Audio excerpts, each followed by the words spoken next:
Hello, divers, coming to you from Studio D. This is the Deep Dive Microcast, a brief look into things I find interesting, and I hope you do too. I'm Tom Feeney, raconteur, gravy boat captain, and writer for Wings Chop Movie Magazine. This is a companion series of the Deep Dive podcast where myself and my co-host Manda look at some of the more interesting offerings available on streaming media services. This edition of the Deep Dive Microcast looks at movies that you probably didn't know had sequels.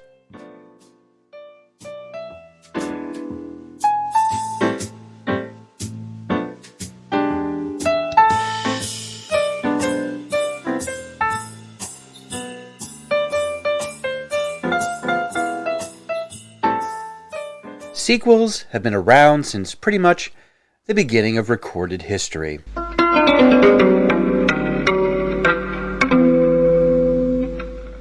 very first sequel seems to have been a cave painting discovered on the island of Borneo that was created 40,000 years ago. It depicted two bulls standing side by side. It was painted roughly a year after a very similar painting of a single bull found in the next cave over. Archaeologists knew the second painting was a sequel. How? Because it looked very rushed and just wasn't as good as the original. Okay, so none of that is true, but you get the point. Sequels get a bad rap because they are almost always an obvious cash grab by movie studios who want to make a fast buck by trading on the goodwill of the original film. Okay, not always, but mostly. And yes, we have talked about sequels before, but this is different.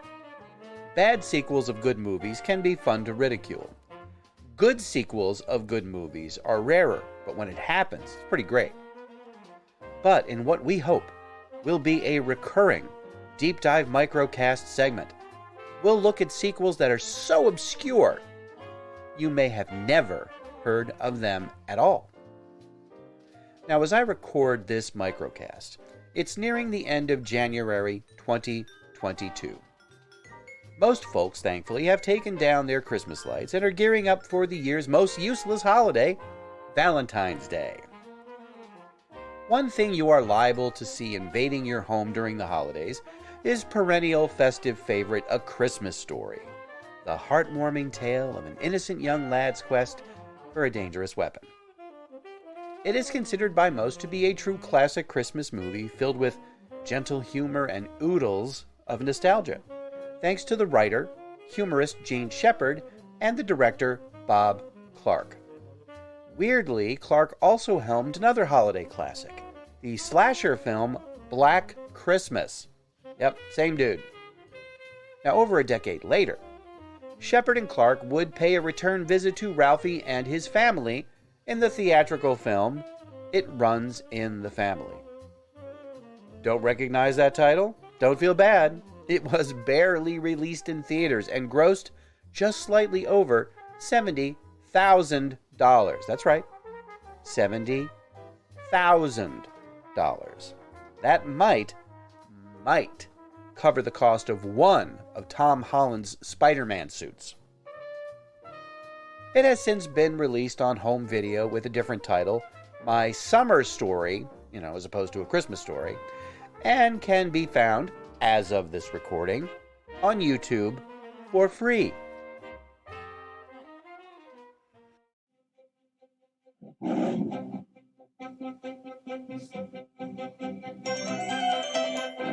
This is my neighborhood. The local store. Come on, kid, I ain't got all day. The local bully. Want to play kill? And this is my house. I've got the world's greatest parents. Welcome to hell! The world's goofiest brother. Randy! The world's smartest dog. And the world's most disgusting neighbors. This is war. It's a really cool place. Go, soldier, go! Unbelievable. And you'll meet them all. When I tell you all about Must be a good kid. Yeah, he's okay. My summer story.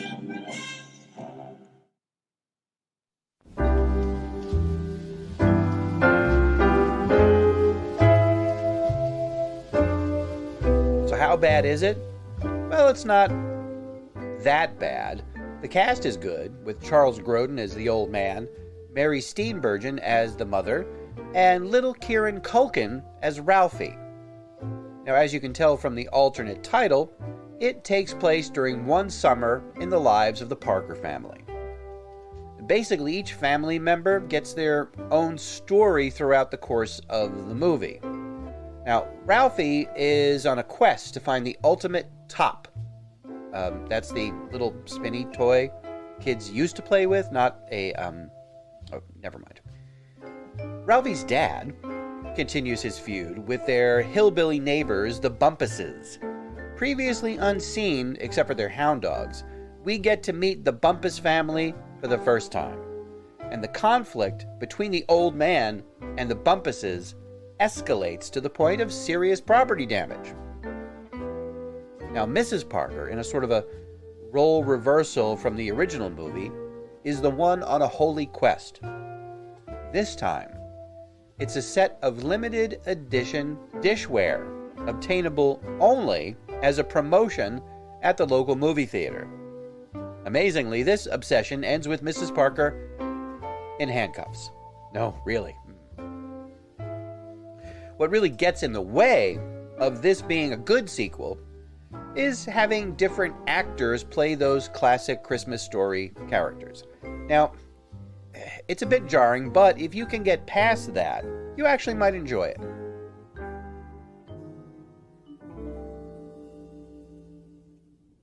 Now, I realize that this review may seem somewhat anticlimactic, but no worries.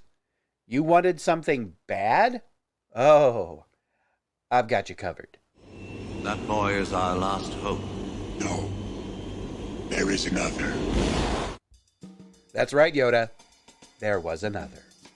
A Christmas Story 2 stumbled its way onto Walmart clearance shelves in 2012. This time it's 1946, 6 years past the original story, but light years behind in quality. Ralphie is now 15, and he's got other things besides BB guns on his Christmas list, namely a particular girl and a particular car, a used 1939 Mercury 8 convertible. Oh, that's cute, right? No. It's the most beloved Christmas story of all time. And this holiday season, Ralphie is back. Ralphie? Now he's a bigger kid with an even bigger wish. Holy jeez. A Christmas Story 2, the official sequel. The timeless tradition continues with all your favorite characters. Randy, Zurg's minions are everywhere. I just can't trust that son of a... Ralphie's best pals, Flick and Schwartz. Oh, here we go. Elf fight. Mom, For Pete's sake, no. I heard you sniffle. and the old man. It's a clicker. Friggin' nuggets. In an all-new, heartwarming movie. I want to see what it's like behind the wheel just once.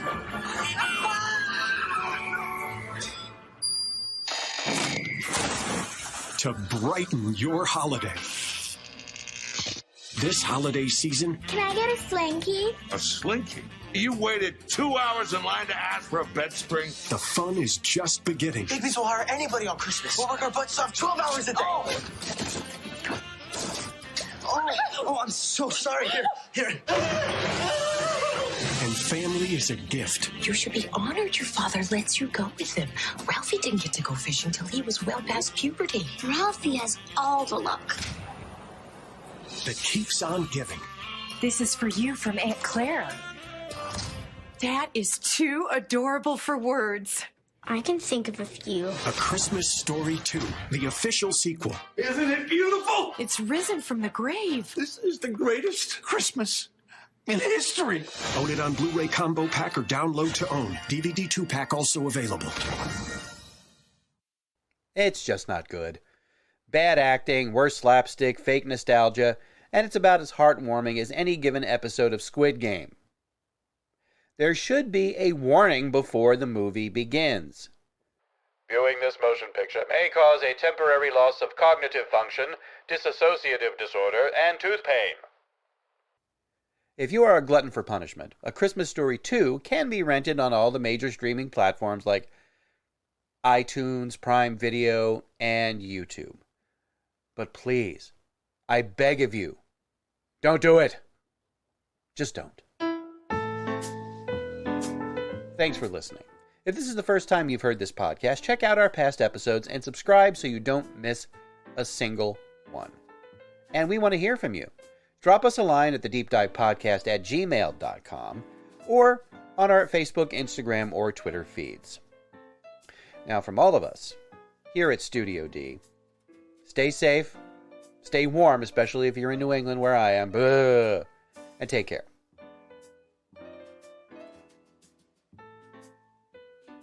All clips used in the Deep Dive Microcast are meant for educational purposes only and not to infringe on existing copyrights. The Deep Dive Lounge theme was arranged and performed by Robert Acorn, based on the original composition by Ryan Blaney. The Deep Dive Microcast is a production of Automaton Studios.